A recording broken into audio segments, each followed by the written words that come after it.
Hello, this is Learn With Me Pickleball, and I'm back with another match review. In this match, I'm playing mixed doubles. It's a team I've never seen nor played against, and I'm playing with a new partner. In this match, I'm going to try and go through what was going on in my head, and I hope that we can learn something from it.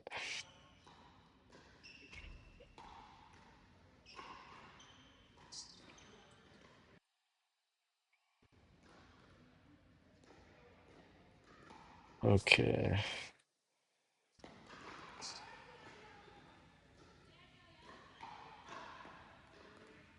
His name was also Daniel, is what we were talking about there.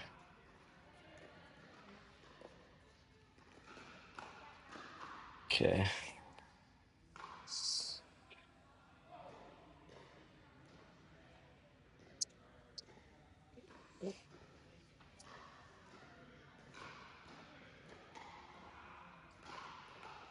Because this is a new team I haven't played, I kind of test the waters in the beginning, and I try and play a little more aggressive.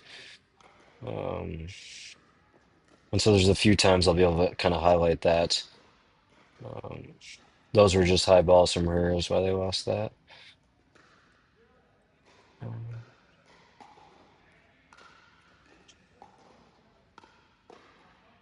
Kind of testing her resets out. Um, yeah, didn't get up to the kitchen in that point. And something I've talked about in one of my last videos is that I've been working on two-hand topspin dink, and we'll be able to see that in here. I think it allows me to create some good offense to pressure his backhand. And I've added some speed ups off the bounce. Um, That was just a really bad return from them, and so we win this point pretty easily. And they kind of both had to retreat right away, and I just crashed the net fast. And this match is being recorded on my new tripod I got for Christmas. I kind of liked this camera angle I got. Testing his backhand out here. He's a solid player. Yeah, those are good shots. Fast forward a little bit.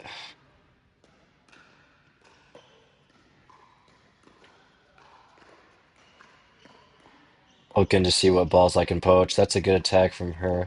So in this point. This ball right here, you can see I'm shifting over to try and kind of cover the middle, move with my partner. She's really far out of position here, and she pulls this really far back cross court. And so not only does that have to force me to turn my body all the way to face the ball, it's also just a longer distance, more room for error for her to pop this up. And so I would have taken her shot to the middle, and because she pulls that back cross court, I get attacked because it was a little bit high. Um, and we lose that because I couldn't really counter or reset that ball very well.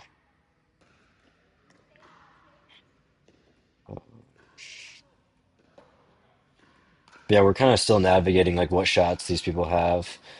Here. I've tried to aim my returns to his backhand to kind of test that out. That's a really good strategy in mixed doubles. To aim to the guy's backhand, he's probably going to be wanting to take forehands and be aggressive. But if you can put it to their backhand, this might be a weaker shot for them, drop wise or drive wise. But also it just kind of takes away their offense. So that's a high shot, high third from him because I put it to his backhand, and then we win that pretty easily.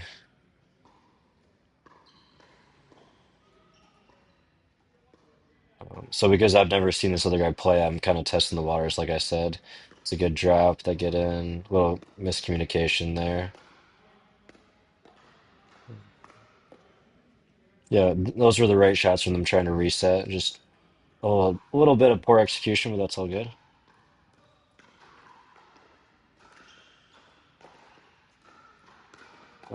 I drived my thirds a lot in this tournament, both because I can be aggressive with that in mixed doubles, but also I'm finding it's a lot easier to hit third shot drives instead of trying to hit a perfect drop.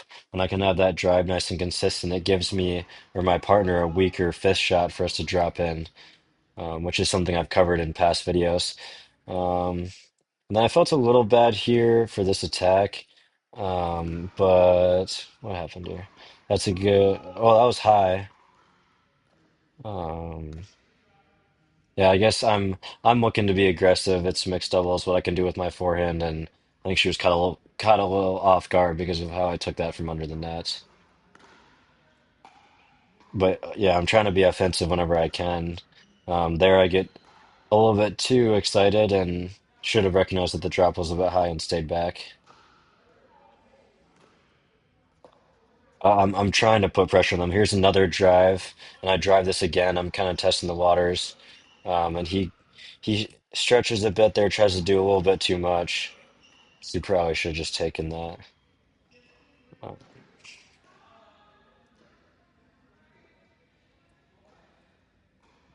but yeah, in mixed doubles especially, it's really important to communicate and figure out whose balls are whose, which balls are whose, and um,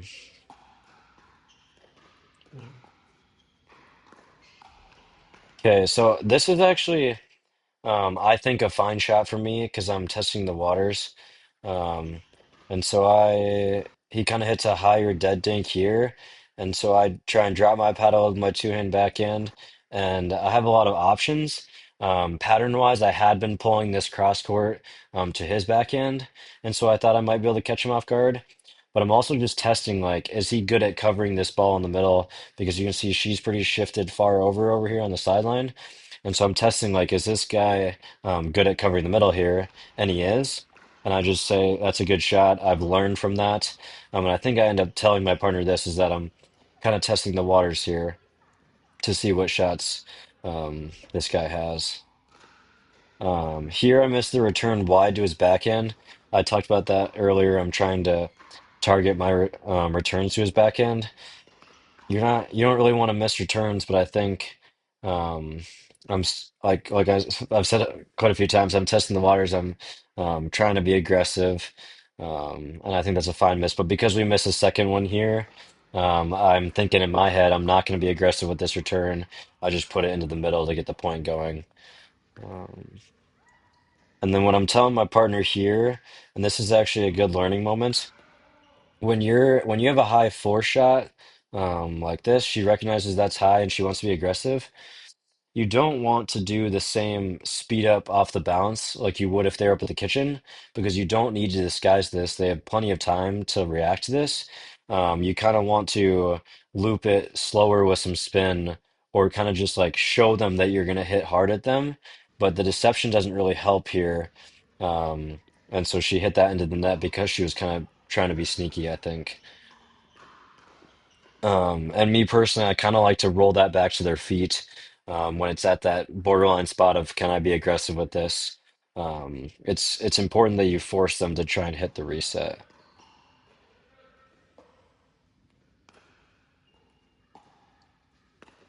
I third there. I just put that down to his feet. Not much there. My kind of main takeaway from this match after the fact is that I thought my opponent, this guy named Daniel, he could have been more aggressive, probably hit more aggressive third specifically, and I think more third shot drives would have helped him be more successful. He was kind of passive throughout the match, and I was kind of able to take control. Um, and I just kind of tried to attack first in a lot of the points. I missed that wide. Um, fast forward a bit.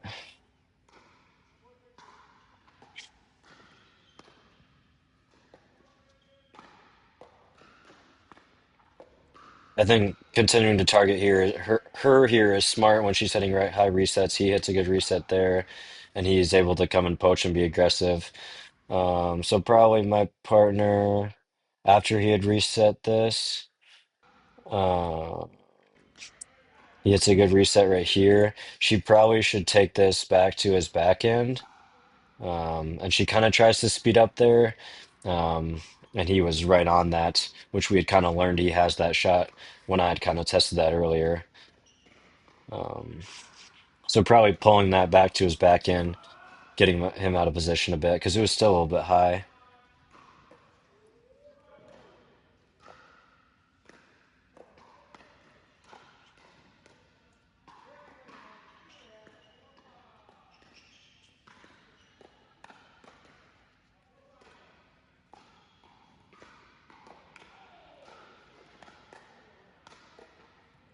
Okay, this is a really good point. I'm going to rewind here a bit. One thing I can address here is that my partner and I are not stacked with me on the left. I think if we played a lot together, we probably would be. But for new partnerships and tournaments, I think it's easier to play straight up. It's probably what you're used to. And you don't have as much confusion about who's covering which balls. Um, but that was kind of our decision with it, and it kind of helped us to play a little bit more fluid. Um, but I wanted to address that. Um, Here she hits a high shot to me, and I be aggressive. I try and put it lower. Goes off the net. I just hit a reset dink. He attacks me cross court, which is why I have time to defend this. And then he pops that up, and I kind of take control. So main takeaways from this point is that my opponent probably doesn't want to attack me cross court. Probably wants to try and pick on my partner straight ahead more. Um, but yeah, yeah, that's kind of a reoccurring theme in this tournament. I was seeing a lot of people attack cross court, um, and especially in mixed doubles, it's gonna be pretty easy for them to cover that. Um, but yeah, mixed doubles, you really have to be cognizant of where you're attacking and why. Good drop. Nice. Yeah, so this is kind of what I'm talking about how I was kind of taking control of this match. And the other guy wasn't doing as good of a job of this. Granted, my partner hits a very good drive and drop in here. But I'm trying to put pressure on her here while my partner's back, and I'm able to poach this and finish the point there. Um, so in mixed doubles, when you can look to poach and be aggressive.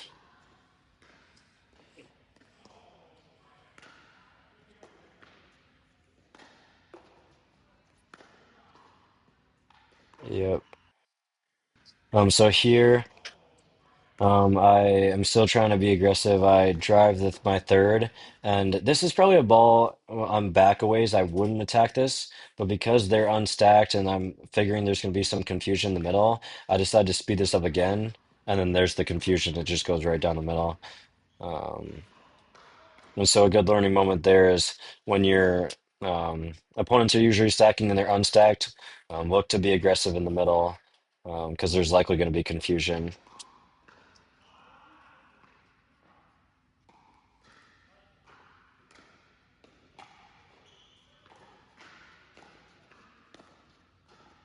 Ooh. There, kind of just like a coaching moment. I was telling my opponent or my telling my partner to be confident with swinging through with this shot because she was a little bit hesitant, I think, and that his shot was decently high. So just kind of just go for it.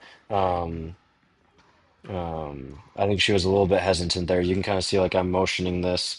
Um, when the ball is high like that, I like to take my chances and kind of rip away.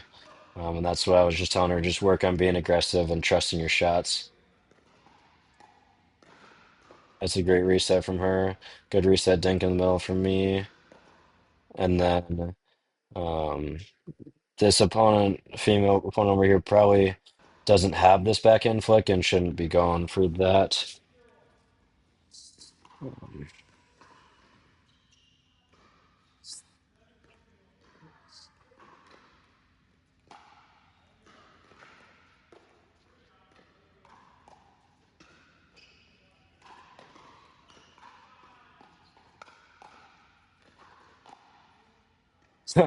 That's kind of funny. But a good learning moment here is that um, this is a very, oh, how far back did I go? Hope this is the right point. Yeah, I think this is right. This is a smart lob from my partner here. I think position wise, she probably shouldn't have been, but because shouldn't have been lobbing, but because she went over this female straight ahead, and this guy wasn't able to cover with his forehand in the middle, it was to his backhand.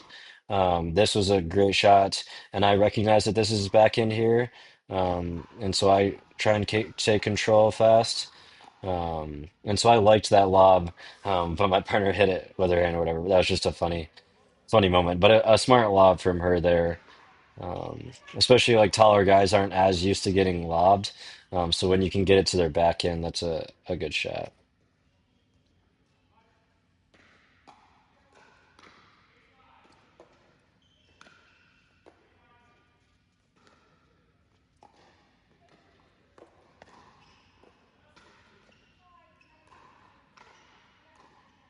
I'm gonna fast forward a ways.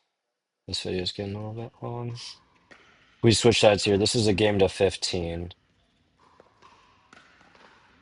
Okay, so great drop from my partner here. Uh, and I'm continuing to look to be aggressive. I see it's to her back end. She's down with her head down. So I'm really far over in that side, forcing her to hit it to my back end, and she doesn't get it over there. Um, so that was a good shot from my partner.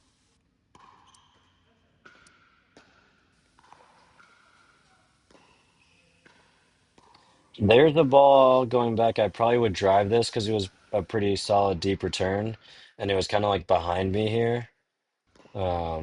I should probably drive this or just let my partner take it because I was not in a good position.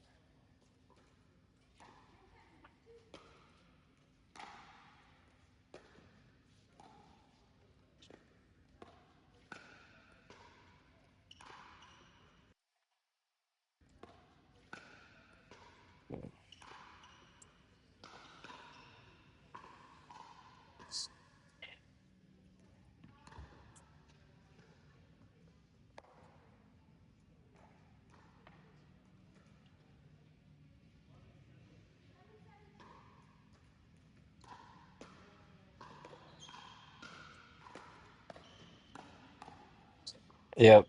So this is kind of something my partner and I had worked out is when I get these higher balls here. One second. For me to take these with my forehand. Um, and I'm stretching a decent ways here. But because I can kind of put that down, and I've been poaching and being aggressive in this, uh, I think as long as one of us is really excited to get on top of that ball and be excited, that's good. Um, And what I'm telling my partner here is, as we're kind of funneling a lot of these balls to the female over here that's kind of struggling for our opponents, to try and go behind um, our male opponent now because he's going to be trying to cover a little bit more court. Um, and I kind of like that strategy because I've been in this spot in mixed doubles that it's like, oh, I'm not getting hit the ball. And so if you can kind of go behind the guy to mix it up towards the end here. This proved to be really effective in this tournament for us.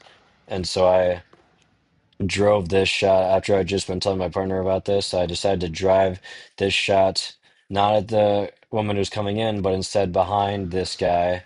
And he was late to that. And I was kind of able to crash. So I think main takeaways from this mixed doubles match, um, be cognizant of the dynamics of mixed doubles and who's taking which balls. Um, I think it's kind of important for the guy to kind of take control and if they have stronger shots, like me and this other guy named Daniel do. But he kind of sat back and let my partner and I take control. Um, and I think one interesting strategy thing you can take away is to mix up going to the guy's backhand and kind of testing that out when they like to be really aggressive with their forehand in the middle, especially towards the end of matches. They probably won't expect the ball coming to them or like behind them. So that can be a great spot to attack. Thank you for watching.